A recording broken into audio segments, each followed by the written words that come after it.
see. Where's the other one?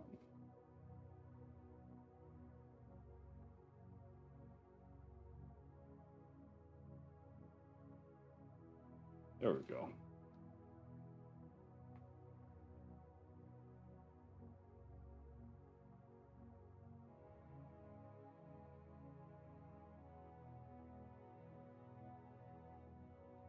That's nice. Ghost, what's going on?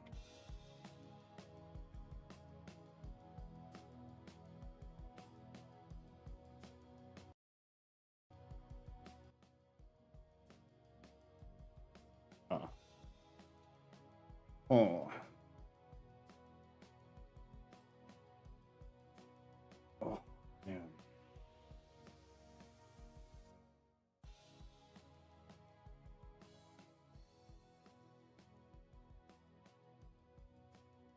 I saw that it's the Floof's birthday today. I think. Yeah, I expect this to be a rough transition, to be honest. We'll see. We'll see what happens.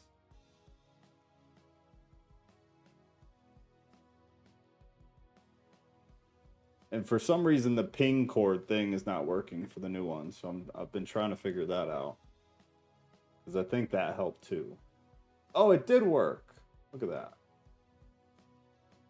Beautiful. Well, maybe that'll help. We will see. We will see. How have you been? We need to talk at some point. I feel like I haven't talked to you in a while. And I want an update on the big, huge, massive life shift. I've been like MIA for 3 or 4 weeks. We've got some weird stuff going on. But we should definitely do that. I'm very curious to see how it's been.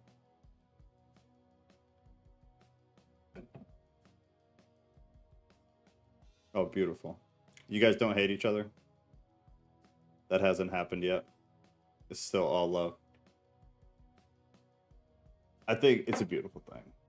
I think you're one of the more rare cases that are just gonna work out fantastically, which is very nice. It's a very nice thing. Whoa, Sissy, Curtis, Themeg, Maddie, what's going on?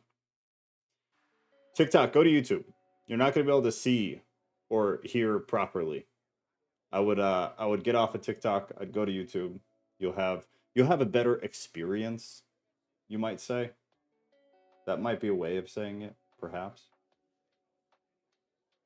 Love God, hate sin. Go to YouTube. Get off the TikTok. It's been a while. Yeah, it has. Oh no, bad internet. That's not gonna work. You guys are gonna have to sort that. We had Waste Management take our coax down 2 days ago, and it took them 48 hours to get it back up. The truck took the cord down right there in the street. Our internet sucks here. I pay so much money to have such crappy internet. It's miserable. Yeah, it's the Floof's birthday. I saw that. Hopefully she's here. Hopefully she comes for birthday night. Actually, hopefully not. Hopefully she has something better to do than be here. That would probably be better.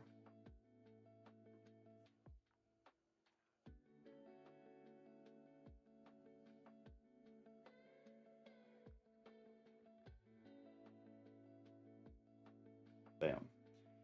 All right. Well, let me see. Genesis is getting good.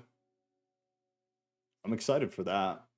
Honestly, I'm more excited for that because I feel like a lot of the New Testament stuff just makes me cranky a little bit.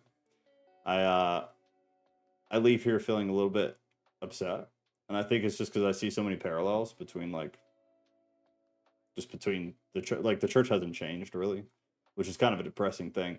At least the Old Testament seems kind of distant. Like the church doesn't really exist. It's more just history, and there's a lot of theologically interesting things The New Testament just kind of is stark. I bought a Starlink satellite. Yeah, you know, I actually know somebody who uses that in Florida instead of Wi-Fi through a service provider, and he says it's great, man. He said, and he doesn't do anything crazy though. So I mean, I guess depending on what you're doing with your Wi-Fi, but he doesn't do anything crazy, and he really likes it. He speaks very highly of it. So you gotta let me know how that goes. I don't remember like how much you actually game or do anything like that, but that would kind of be like my concern if I was a gamer on that because I just feel like that's a lot to handle. I guess depending on what you're playing or what you're doing. I suppose Sarah, Maddie's still here. Maddie, go to YouTube. Sarah, go to YouTube. Get off TikTok. You're not gonna be able to see. We've got stuff on the screen there, friends. Decline. It's a savvy name. Pastora. Good to see ya. All right, we'll wait one more minute, just in case. And then we'll roll. I changed it last minute. We'll do 6 and 7, because I think we're gonna burn through 6 relatively quickly. So we'll do 2 Corinthians 6 and 7. And actually, I would like you guys' advice on something. So let me pull this up real quick. So with the new channel here's my plan. And you guys decide, and I'll just do whatever you guys tell me to do. My idea is just to have every single book that we go over just be its own playlist and just have nothing else on this channel at all. That's it.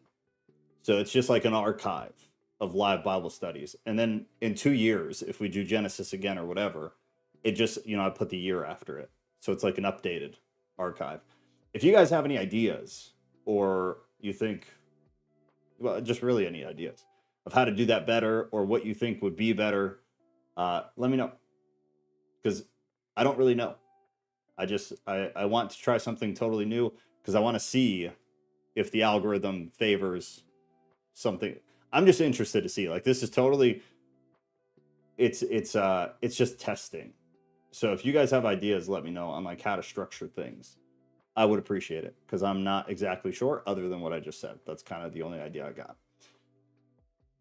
Out here, we're about 4 down and 5 up. That's brutal.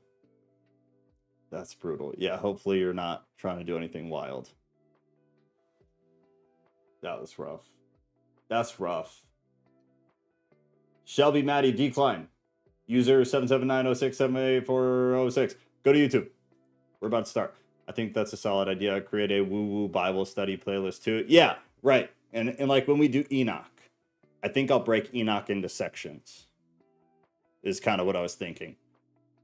Because that's a lot. But I'm not sure. So I guess like as we go, if you guys are like, hey, this would be better, then let me know and I'll do that.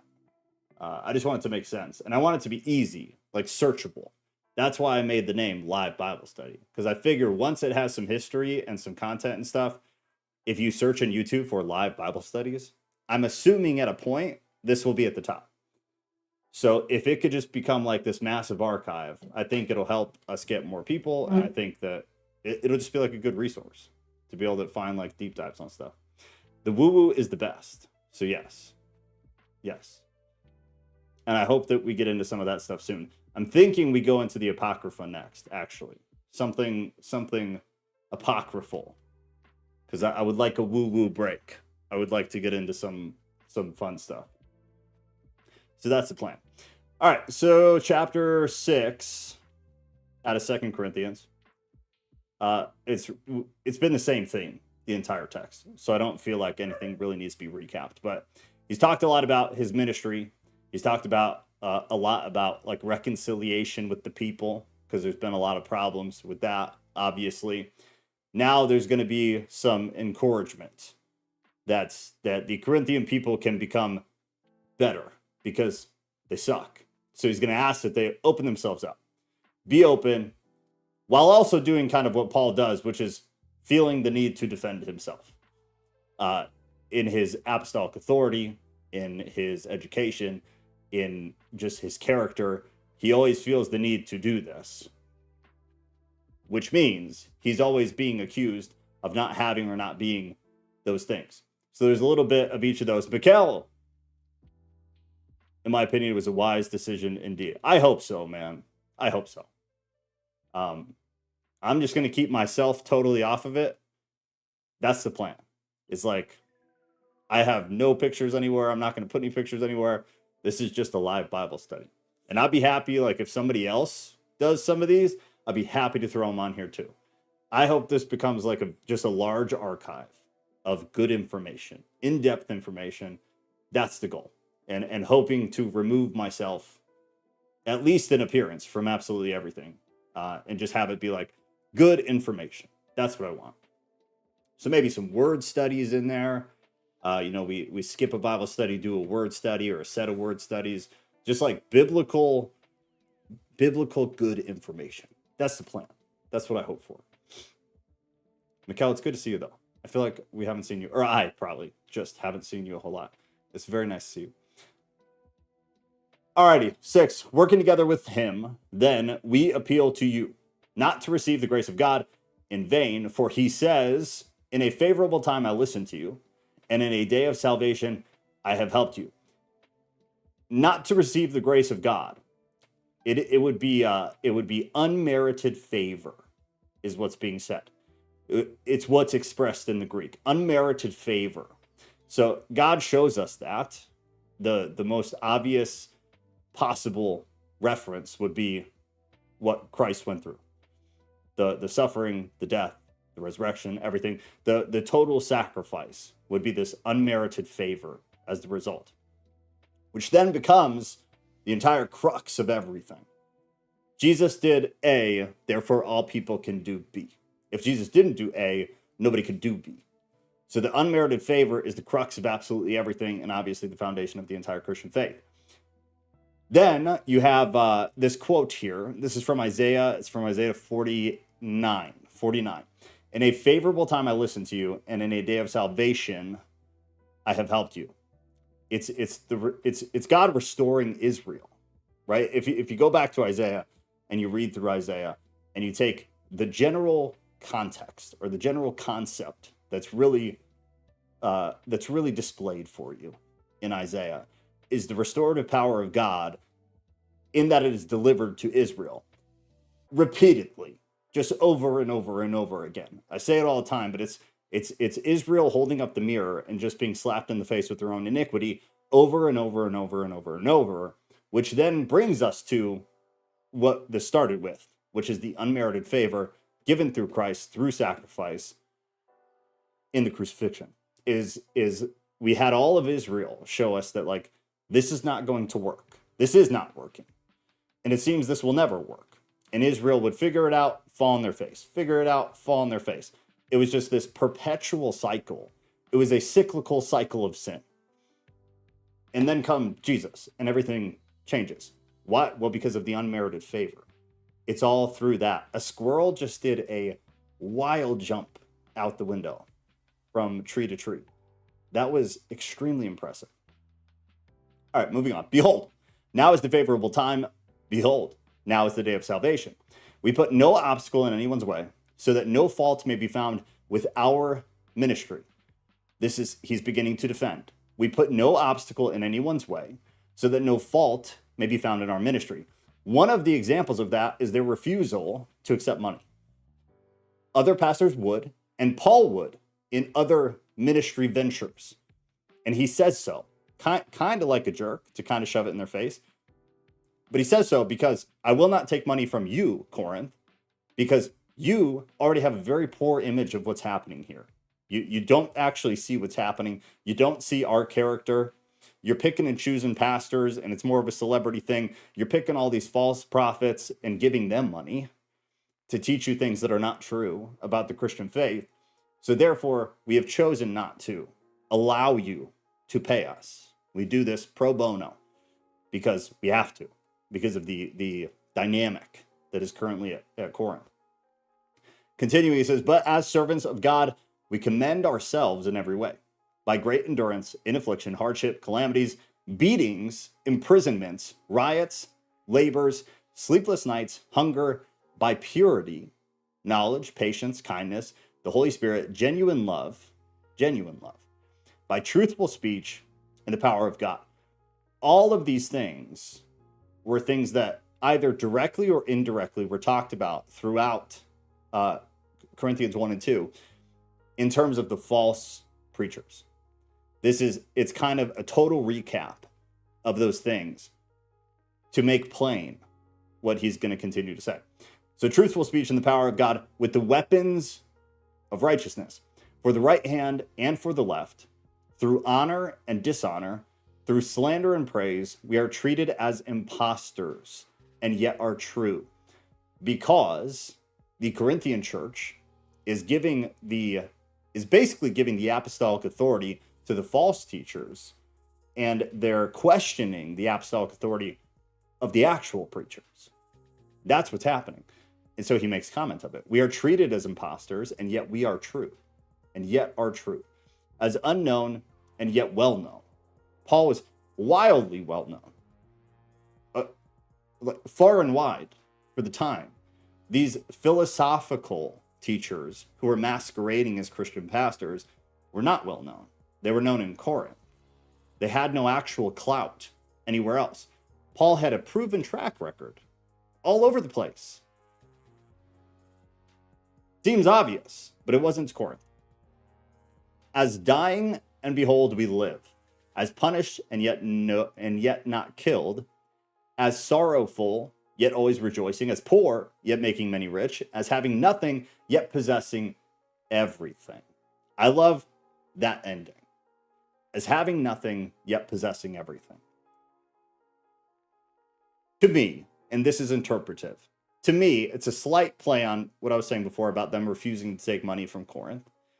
As having nothing, they were seen by Corinth, by the Corinthians, which was largely wealthy. We've talked about it before, it's like at Corinth, the demographic was this: wildly wealthy and well-to-do, or dirt poor. The middle class was really not a thing. You were at one end of the spectrum or the other. They, the pastors, were viewed as poor. Part of that, too, if you remember, was that most of them, Paul specifically, they labored with their hands for their income. Their money was made as laborers. At Corinth, this was seen as something that was very lowly, because again, they were super obsessed with philosophy. They were very obsessed with the academic, the wisdom side of society and of the academic world, of the field of thought.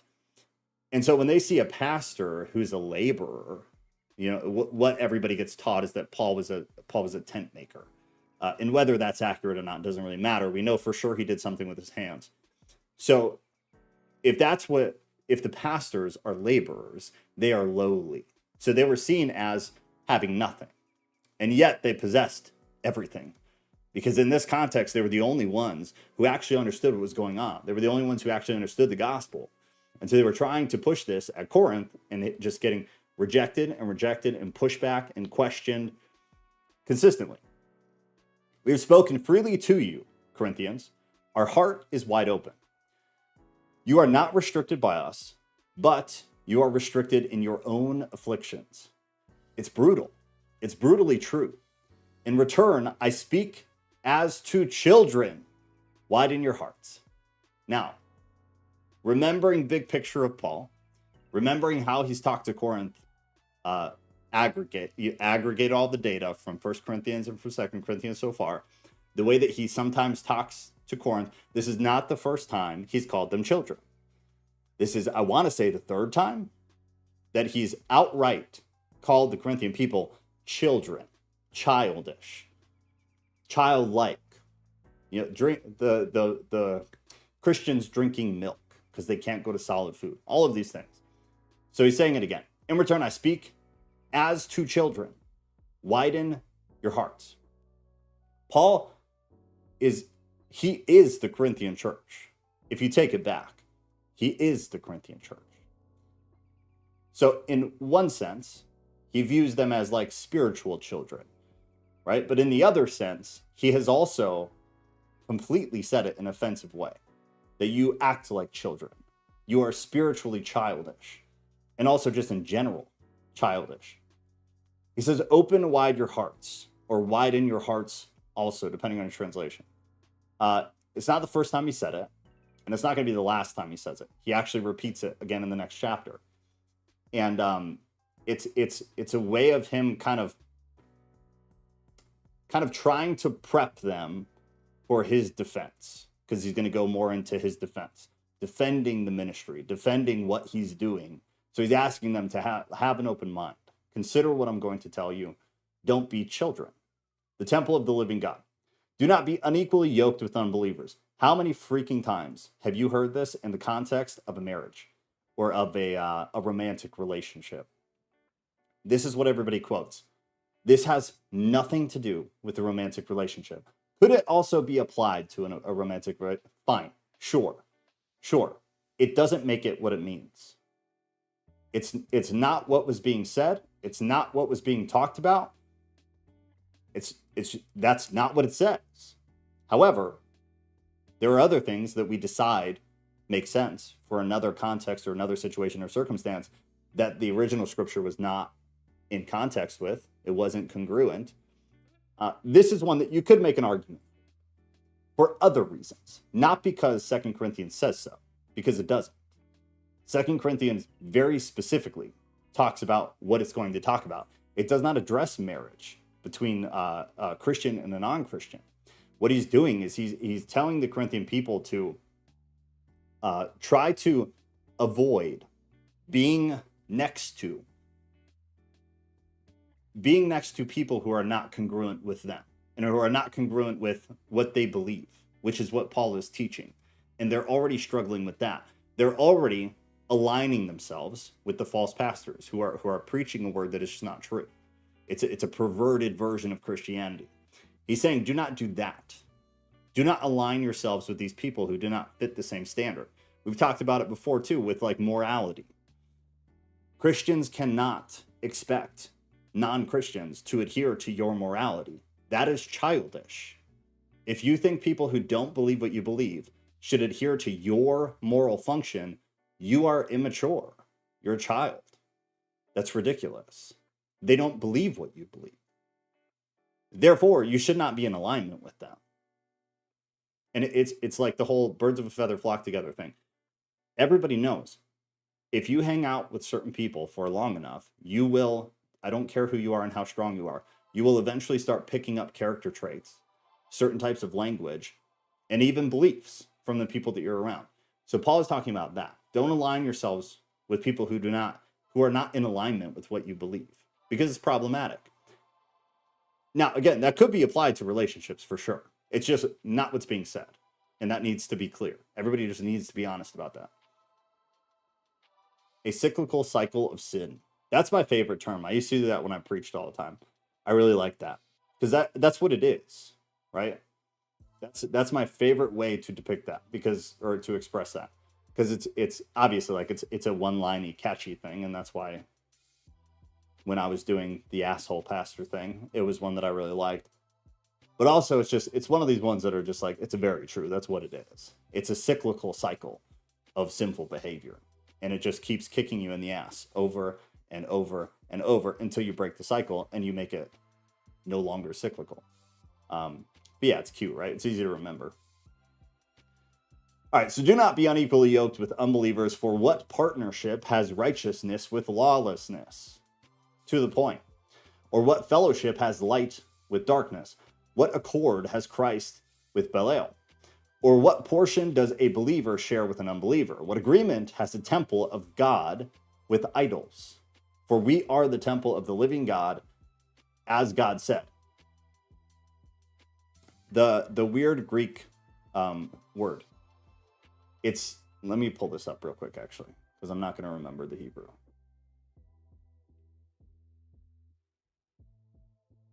Okay, so Belial comes from a similar Hebrew word, Belial. I'm sure the pronunciation is just god awful, but you get the point. That literally means worthless. It means worthless. So in the Old Testament, it was used to describe people who were wicked in nature or who were lawless, and there are a bunch of references for that, from Kings to Samuel to Deuteronomy. Later, I'm reading something, just to be clear. In later Jewish literature, it was used as a proper noun to refer to Satan. See Testament of Levi 19, which is its exterior Jewish literature, which contrasts light with darkness and law of the Lord with works of Belair. It's an interesting note. It's something that you'll never know unless you do a tiny little bit of extra work. But to me, that's important stuff. That's interesting stuff. To know that this word was not only used in a Hebrew iteration in the Old Testament, but also that even outside of a biblical context, Jewish literature continued to use the word, and what they used it for was Satan, which kind of makes sense. It kind of makes absolute sense, right? Garbage people in modern terms. Yes, garbage people. But not garbage men, because they're very important.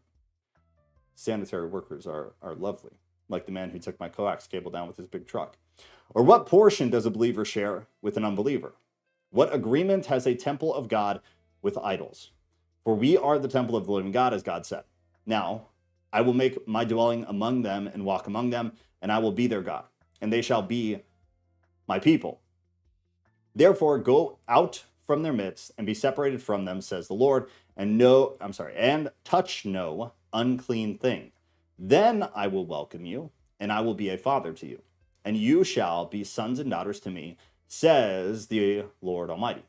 Since we have these promises, beloved, let us cleanse ourselves from every defilement of body and spirit, bringing holiness to completion in the fear of God. The fear of God. It's unfortunate that you have to go to the Old Testament to hear about the fear of God. It is a lost concept, in my opinion. They shall be my people. This is a quote from a handful of places. It was a commonly said thing in the Old Testament. At least 5 places it's been. So very standardized, but he's still quoting directly. And he said, therefore, go out from their midst. This is from Isaiah, and he's telling the Corinthian people to just like being unequally yoked, to not align yourselves with people who are of a poor influence or of people who are not in alignment with your beliefs. It's all the stuff that we've already talked about. Go out from their midst. He's just quoting the Old Testament and context from Isaiah. And he said, then I will welcome you. A little bit of dispute. This could be from a couple of different places. Doesn't really matter. Either way, really, it's in context of the Israelites in exile and the restoration that would follow. Because, and I will be your father. Then I will welcome you, and I will be your father. Since we have these promises, beloved, let us cleanse ourselves from every defilement of the body and spirit, bringing holiness to completion in the fear of God. The fear of God. It's just a continued quote. So, equals weeds pertaining to, Matthew 13. Yeah. Actually, let me read that real quick. Garbage people. The parable of the weeds. So the ghost said, in case you're just listening, Belial equals weeds pertaining to Matthew 13, 24 through 30. And what that says is Jesus told them another parable. This is the parable of the weeds.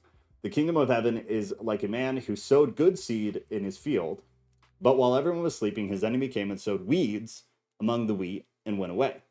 When the wheat sprouted and formed heads, then the weeds also appeared. The owner's servants came to him and said, Sir, didn't you sow good seed in your field? Where, then, did the weeds come from? An enemy did this. He replied. The servant asked him, Do you want us to go pull them up? No, he answered, because while you are pulling the weeds, you may uproot the wheat with them. Let both grow together until harvest. At that time, I will tell the harvesters, first collect the weeds and tie them in bundles to be burned, then gather the weeds and bring it to my barn. Great example. Yeah. Great example. Really great example. Beautiful. We're good on time. All right. So 7, we just started. So Paul's joy is the title of the next section. Paul's joy. Make room. You'll see why I'm smiling in a minute. Make room in your hearts for us. We have wronged no one. We have corrupted no one. We have taken advantage of no one. I do not say this to condemn you, for I said before that you are in our hearts to die together and to live together. He's trying to just make clear that he's not, in my words, I'm not trying to be an asshole, but I still need to clarify some things for you, and I need you to listen to me. We are not who you think we are. We are not who you say we are. We have done nothing but prove ourselves, and you are continually pushing back, and you are continually aligning yourselves with the philosophical false teachers that are in your midst. I am acting with great boldness towards you. I have great pride in you. I am filled with comfort. In all our affliction, I am overflowing with joy. For even when I came into Macedonia, our bodies had no rest, but we were afflicted at every turn, fighting without and fear within. Fighting without and fear within. That's like a great phrase. It's a good expression. It's a good way to express. Fighting without and fear within. But God, who comforts the downcast, comforted us by the coming of Titus. Titus, super important guy. Everybody knows that. And not only by his coming, but also by the comfort with which he was comforted by you, as he told us of your longing, your mourning, your zeal for me, so that I rejoice still more. For even if I made you grieve with my letters, we'll come back to it. I do not regret it, though I did regret it, for I see that letter grieved you, though only for a while.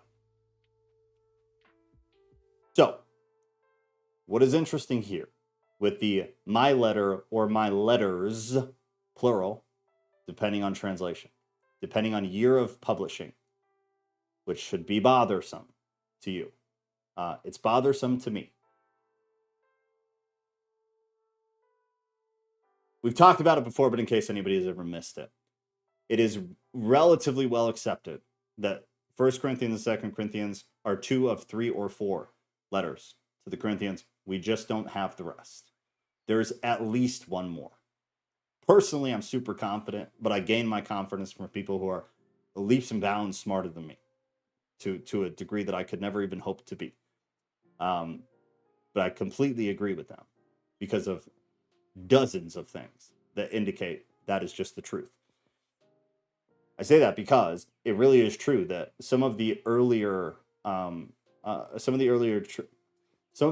translations of the Bible have letters plural, and then it said, "For I see that my letters grieved you." Letters doesn't make sense if there was only 1 Corinthians. This is 2 Corinthians. Grammatically, it makes no sense. Logically, it makes no sense. There was a slight conspiracy, and to me, it's just like a fact that they stopped with the plural, and you don't find it anywhere anymore, but you can still find it in older published Bibles. Just an interesting note. Why do it? Why hide it? Why not just leave it and let everybody know we just don't have it? It's lame. It's very lame. Verse 9. As it is, I rejoice, not because you were grieved, but because you were grieved into repenting. Super important is that he's trying to highlight that I'm not happy that you guys are having problems, but I am happy that your problems are causing you to find the light, I guess, so to speak. Your problems are pushing you into repentance, which is something that Paul has been kind of gunning for with Corinthian people for a very long time. For you felt a godly grief, so that you suffered no loss through us. For godly grief produces repentance that leads to salvation, which is his point, without regret. Whereas worldly grief produces death. This is an important note because people will similarly shame and guilt in like the modern world have become negative things. If you can't go to somebody and be like, you should be ashamed of yourself. It's not socially acceptable anymore. The reality of life is like people do things that are despicable all the time. People do things that they should be ashamed of pretty consistently. I do things that I am later ashamed of. I feel guilty about. Those are healthy things if they're then channeled into a productive or positive outcome. If all we do is feel shame and guilt and then we sulk in it and then we start drinking or we start doing something stupid, self-harm, whatever, then obviously no, that is not healthy. But the only difference is that one of those people was not able to cope and was not strong enough to say, be reflective and say, okay, I did a thing that was not great. I feel shame about this. Therefore, I'm going to make sure I don't do that again. And it leads to what? Repentance, which is what Paul's talking about. That is positive. That is a good thing, because there are many people in many situations who, if they don't process shame and guilt, meaning they're not introspective and they don't realize like, wow, I'm really ashamed of what I just did, they don't change. They just continue doing it and they feel nothing about it because, oh, well, shame is a bad thing now in society. We shouldn't feel shame. Shame's not good. You shouldn't shame each other. Get the fuck out of here. Yes, you should. Especially in the church. You should shame each other. If I do something that is despicable, you should all shame me because I should feel ashamed. It should be done like with love and good intentions, but it should be done nonetheless. It's a positive thing, in my opinion. Rant over. And again, because it leads to salvation without regret, whereas worldly grief produces death. That would be the drinking and the self-harm and whatever, if you can't cope with and turn the bad into a positive. For see what earnestness this godly grief has produced in you, but also what earnest to clear yourselves, what indignation, what fear, what longing, what zeal, what punishment, exclamatory. At every point, you have proved yourselves innocent in this matter. So although I wrote to you, it was not for the sake of the one who did the wrong, nor for the sake of the one who suffered the wrong, but in order that your earnest for us might be revealed to you in the sight of God. Therefore, we are comforted. We are comforted. You can feel shame and you can feel guilt, and you can still also feel comforted. Honestly, I get a lot more comfort out of feeling the shame and the guilt, because then again, like, I can do something with that. If I don't feel the shame for whatever I've done, I'm not going to do anything with it because there's no consequence. Why would you? If you don't feel that, why would you? Outside of the brainwashing of today's world, where shame and guilt are bad things and you should never feel them because everybody just lives on dandelions and roses. Outside of that, I believe people who don't feel shame and guilt they have a lot of work to do. And I believe if Christians don't feel shame and guilt, they've never read the Bible. The Bible is shaming. It's an insanely shaming collection of text. If you don't feel, use a different word, conviction. If you read the Bible earnestly and you don't feel convicted relatively often, something's wrong with you. Something's totally wrong with you. Because there's just no way that's possible. If you're actually taking the information in, there's no way that's possible. The Bible is a shaming collection of texts. It is a convicting collection of text. Because nobody holds themselves to the proper standards. Zero people. It should be convicting as hell. Shame can't exist in a culture based in subjectivity where right and wrong are just vague concepts. Ghost said that. Yeah, exactly. Exactly. And it's just another thing it's bred into the church. It's no different in the church. You shouldn't feel shame. You shouldn't feel guilt. Everything is grace. By grace. Well, by grace. Like, no. No. Nope. Mikkel said, quite a blunt and radical good-natured way to put it. I'm happy for your suffering. Right. But you should be. And that couldn't come from a better person, if you think about that too. Because who but Paul took such joy in suffering? Nobody. Biblically, nobody. Not even close. Paul loved suffering. And he explained it all the time. when he was writing these epistles to the churches. He freaking loved it because he felt it was the closest he could possibly feel to Jesus. That was the way he always explained it. Was like, I love suffering because I get this small little taste of a feeling of what Jesus did, what Christ went through, which is, it's not a normal characteristic. It's not a normal Christian thought process or behavior, but it should be. And it used to be. We have plenty of stories historically of people who took joy in their suffering, Christian people who took joy in their suffering. Now, I feel like Christians are the softest of all the major religions, at the very least. They're the softest, avoiding suffering, talking away suffering, pretending like it's not happening, ignoring it, finding copes instead of dealing with it. Very sad. Who dares to say this to a loved one? I don't. I do, and that's why I get in trouble a lot. I get in trouble because I'm very blunt also. All right, therefore we are comforted. Important. And besides our own comfort, we rejoice still more at the joy of Titus, because his spirit has been refreshed by you. He's saying positive things now about the Corinthians, which is just amazing. It's amazing. It's totally different. It's nice to see, at the very least. He's praising them. Why, though? Because that wasn't always true. The Corinthians were not the greatest towards Paul. They were not the greatest in terms of Titus. If you remember, Paul, a couple of chapters ago, said that they needed to receive Titus well, meaning Paul had reason to believe that they wouldn't, that they would misbehave and mistreat Titus. And so he had to tell them that they needed to act right. You start to see kind of a shift in the dynamic, which is really good. It's a very positive thing. For whatever boasts I made to him about you, I was not put to shame. I was not put to shame. Y'all did right by me. But just as everything we said to you was true, so also our boasting before Titus has proven true.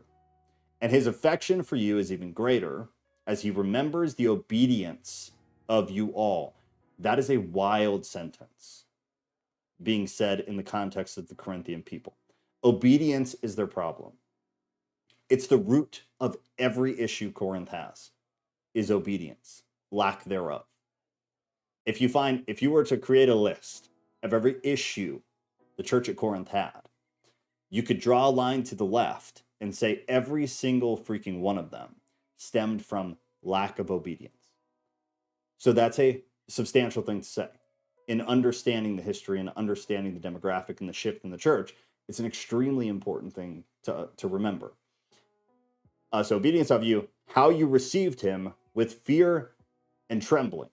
I rejoice because I have complete confidence in you. What the hell is going on? Oh, how the tables have turned, how the tide has shifted.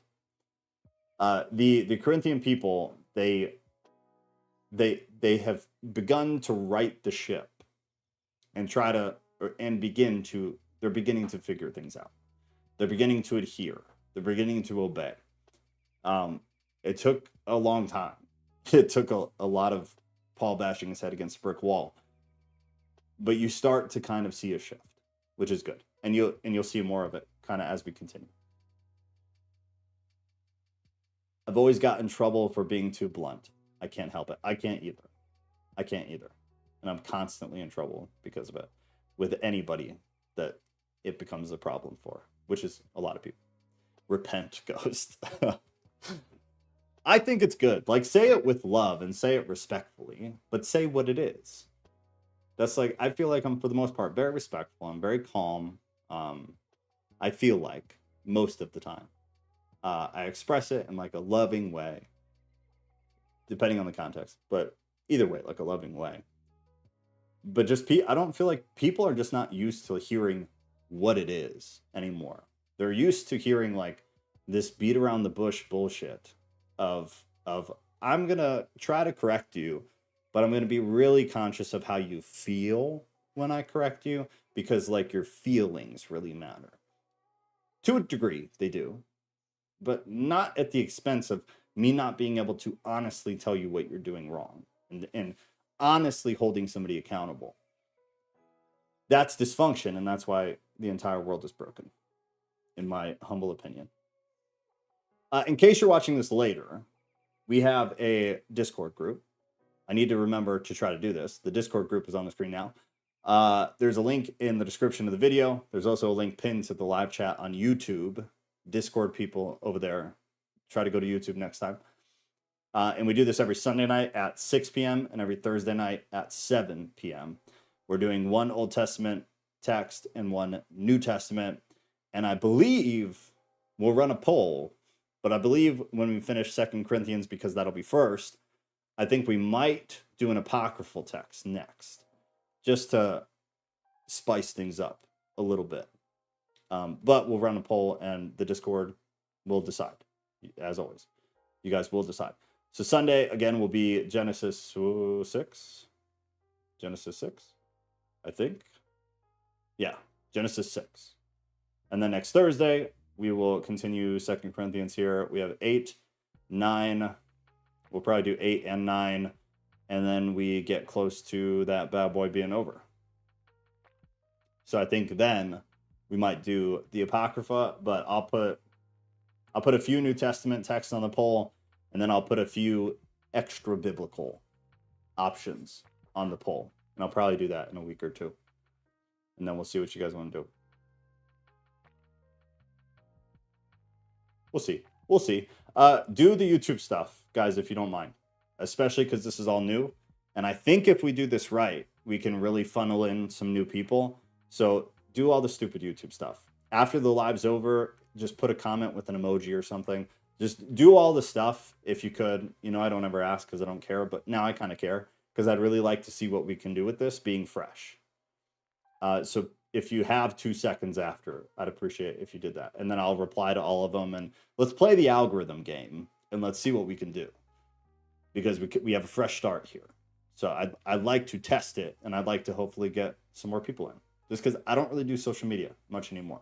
I'll go on little bouts for a couple of days, and then I don't want to do it. So I'm going to try to just totally hone in here and see what I can do here. Once this channel is monetized, any money it makes, 100% of it, I'm just going to put into advertisements, YouTube ads, so that this shows up and it just cycles on itself.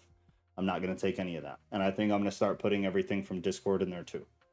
I would really like to see us get some more people. So I think I'm just going to reinvest everything back into advertisements and stuff like that. So we'll see. Book of Giants. Palate cleanser. Yeah. You have those books or Barak 1 and 2. Jared Mills shared on Discord. Okay. All right. I'll add it to the list. Maybe I'll do that first. Maybe I'll get requests from everybody, and then we'll run a poll based on that. Barak would be interesting. That'd be good. Joe, would you ever have debates on this channel? Probably not. I think I would do that on the Tattooed Theist one. I mean, if it was like an academic debate, then yeah, for sure. For sure. If it was academic and it was solely about the Bible, or I guess theology, but like it would have to be moderated. Both people would have to have like proper microphones. I really want to not mess around with this in terms of the algorithm is super unforgiving. So once you stray from like your normal content, the algorithm just ditches you, because then it has a hard time knowing where to push you. Whereas if all we do is live Bible study and it always kind of functions the same, the algorithm knows exactly where to push you. So debates would be cool. They would just have to be done right. So at least the quality was very good because the content would be different. Yes. Otherwise, the Tattoo Theist one, I'm 100% down to do any egregious debate about anything at all. I would do that on Tattoo Theist. Ruth said, like debating someone who adores the KJV. I would not do that on this one. No, I would do that on the Tattoo Theist, and then maybe take clips, appropriate clips, and maybe put them on this channel. And that's just off the cuff. I don't know. But that would be how I'm thinking right now in this moment, that I would probably do that.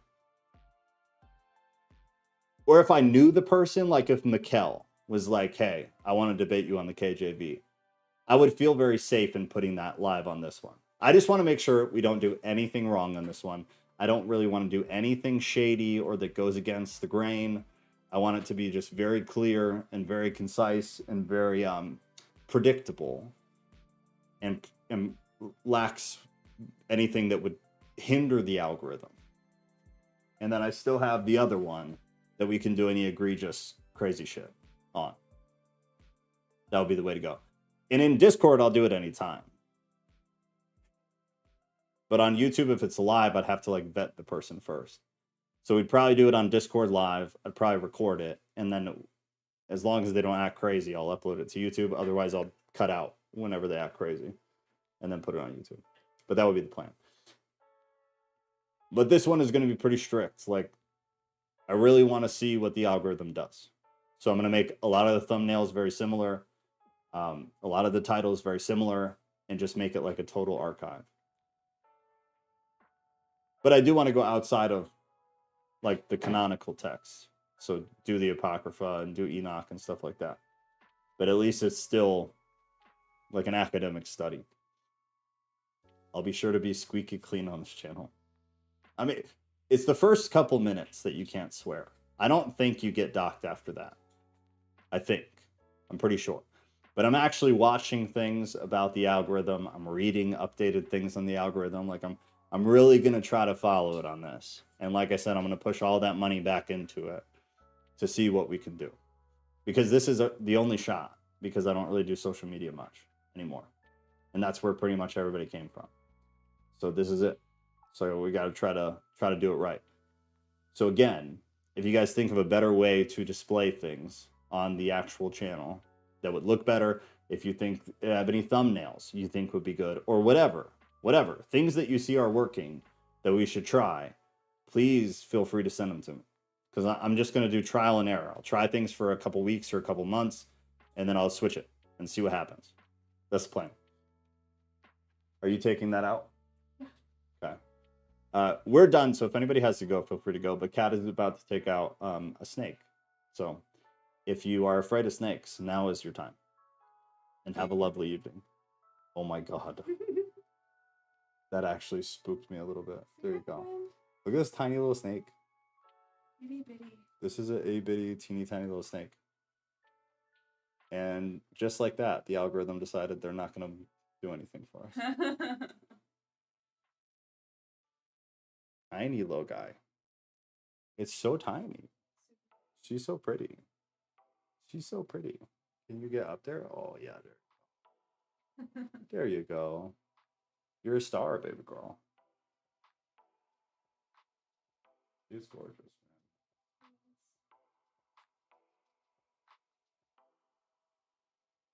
The snakes are growing on me. I can tell. They are. They are. They're kind of sweet. Manda Panda and KJ Duister. Go to YouTube next time. I can't imagine how boring this was. Yeah. What? Oh, snake. I thought that looked like a duck to me. That kind of does look like a duck. It kind of looks like a duck. The snake of knowledge. The snake of evil. I don't know. That's a story, you know. That's the story. Ghost appreciated the snake. Of course, Ghost did. She's pretty, man. She's very pretty. It's hard to not like a snake that's pretty. That is that pretty. Oh no. What?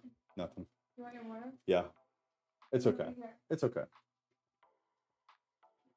Should we start a poll for name options? Oh my god. Yeah. Well, we can't, because it's got to be like. It would. Not right now. We need to get name ideas. We'll just ask an off topic. Yeah, we're gonna ask for name ideas for the snake. So think of the stoic, philosophical, theological names. The wild stuff. For a girl. Are we going with girl? It sounded like you were pretty set on a girl. We're becoming very progressive, and we're allowing the snake to decide her gender. Its gender. Shit. We're allowing it to decide its gender, they them's gender, and we're being very progressive. So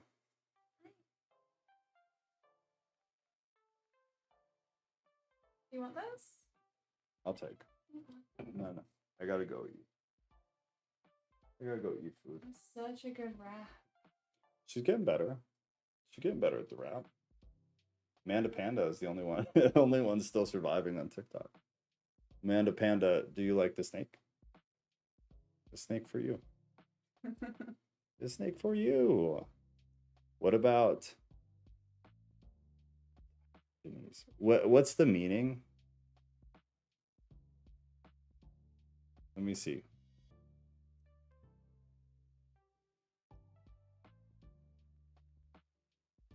Oh, that's you, buddy. Ah, yeah, one of the founders of cynicism. That's you. Those are both good, yeah. That's me? That's you. Am I that cynical? From the first day I met you. I'm not that bad. Pretty bad. I'm pretty bad. Those are both pretty good. Yeah. I like both possibilities for sure. We still haven't introduced Genesis. Yeah, we got to do that too. Maybe it's Sunday. You can bring her in. So what's the current count? We have 4 dogs. One's a foster. 4 dogs, 4 cats, 5 cats, 4 cats. 4 cats. 4 cats. 5 snakes. 5 snakes. And a gecko. And 1 lizard.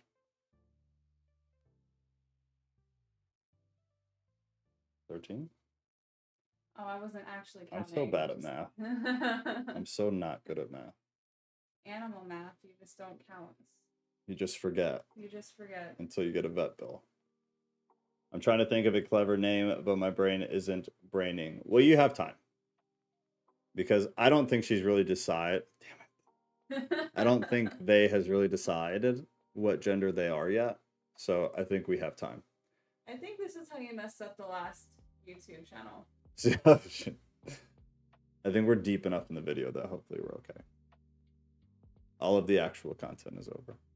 The only thing Joe needs to be fully functional, cynic, is for him to trade his house for a barrel. Just like that. That's true. I'll send you the story. Yes, please. Who did I try to name Aurelius? Didn't I try to name one of the animals? Probably Genesis. What was it? It's super, I want to name one of the animals after Jesse Livermore. The stock market guy. Oh my god. From the 1900s. He's a badass. So we're gonna name one of them Jesse? Livermore. J Liv. J Liv. Nice save, buddy. Hey, yeah, you're fashionably late. It's good to see you though. That's such a good rap. That was the most perfect rap. What is that? Oh god. I thought somebody posted a really awkward selfie for a minute. Lil, share your pick for a name. Yeah, we need a name for this. This, oh, that looks pretty cool. That does look really cool. Should just curl around the watch. You should get sponsored. Should get sponsored. Except I don't think that will ever happen. I don't think that will ever happen. Whoa! Shumath flit off to Feeners. You get Striker out next week. God. I got bit by a snake last week. For the first time in 5 years. Or 2 weeks ago now? Yeah, I guess, yeah. 2 weeks. Take into consideration that the snake is gender fluid, though. I don't know about that. It just hasn't decided yet, you know? Like, what is the thing that... And we're not getting into this, because you're right. I don't want YouTube to dock us, but didn't they call them babies for a while? Yes. Because they weren't going to decide for the baby. So she's a... They be snake. Okay, Michaela. Name her Long. Long means dragon in Chinese. It can also double as irony because she's short. But what about when she's 6 feet long? Yeah, she'll be long though. So it'll lose its irony with time. She'll be like, what, 6 or 7 feet? About 6. Well, if it's a girl, it should be longer, right? Or Yeah. just thicker? No, both. Both. What's going on, little friend? What's going on, small friend? Yes. Don't bite me. Aw. Boop. Boop. Hello, mama. Do you think the lights bother her? No. Or no? No. No, but I will say that Cleo especially, she seems to like the lights. Oh. Because I clean the enclosure using the flashlight on my iPhone, Interesting. and she always goes right through the light. Really? Where do you want to go? All right, guys, I'm gonna go. I'll post a request for ideas for what to do after 2 Corinthians. Listen, I got nothing. It can either be something in the New Testament still, or we can leave the New Testament and go into something apocryphal, which is like, it's a pretty big category. So there are a lot of options. And yeah, it'll be between that. So I'll ask you for ideas, and then we'll run a poll, and then that's what we'll do. Because we probably have 2 weeks left in 2 Corinthians, and that's it. So from there, on Thursdays, we'll move into either something from the Apocrypha or just another New Testament. We'd go in order, though, so whatever's next chronologically. Name her Chloe. We already have a Cleo, so that might... I mean, it's kind of cute, though. I like Chloe. You might have just named the snake. We'll see. If they choose... Never mind. I'm not going to do it. We're done. We're done. Yeah, we're done. You want to go bite him? All right. Anyways, yeah, I'll post something in Discord now for Apocrypha ideas, and then we'll run a poll. Either we continue chronologically through the New Testament, or we take a quick diversion into the Apocrypha and then go back to the chronological New Testament. We'll see. Ghost, are you thinking what I'm thinking about Joe doing a weekly Snake Fest Bible study? Yes, please. Just I've been begging for this for forever. Just wrap them around my neck. Well, the headphones can be a problem. Oh, yeah, you're right. Oops, sorry. I just need like a big bucket hat that you can like put them in. Whoa, Yes. girl, relax. You got somewhere to be? Good. She got somewhere to be. Curious little cat. I wish we were able to do this all in person, because we would just do animal Bible study. I would just hand out animals all day. Everybody bring an animal or take one of ours, and you just get to hold an animal while we do Bible study. Yes. It's creation, man. It's important. Look at Snake? you. What is that? Is that a choo-choo train? That is a Snake choo-choo train. Yes. Snake train. What about Emma? Cute. I like Chloe. Chloe's better. Chloe was good, especially because we have a Cleo, so it's cute. I can picture it in my mind. Cat would just be walking around handing people things with fuzz and scales. Yeah. Yeah. It would be great. Maybe one day when the cult is in full function. Shut up, dude. When the religious group that is not a Oh my cult God. is in full function and we have the compound, then maybe we have petting zoo Bible study. I think it'd be great. I think it's a great idea. But only if I can talk everybody's ears off for 20 minutes at a time About the animals. about the animals. You get to do closing animal education. Oh my god, what a dream. She's really moving, man. Good, strengthen those belly muscles. Yeah. I can picture it in my mind. All right, take. Oh, that's good. All right, y'all. That's so good. Have a lovely evening. I'll post that to Discord now. I might make a thread, and then I'll delete the thread later, just so it all stays in one place. And then we'll run the poll, and then we'll see what happens. Sunday, Genesis 6. Yeah. Yeah. Go get it. Yeah. Okay. All right. I'm going to ask you guys something else, too, in a poll on Discord, but I don't want to say it right now. So you'll see it when you see it. Super cute. Unironically, not a bad idea. Yeah, it's not. This will definitely generate views. It's true. I mean, you're probably right. Yeah, you're probably right. You're probably right. Something to consider. Something to consider. You're gonna be our little sneaky ambassador. All right, love you guys.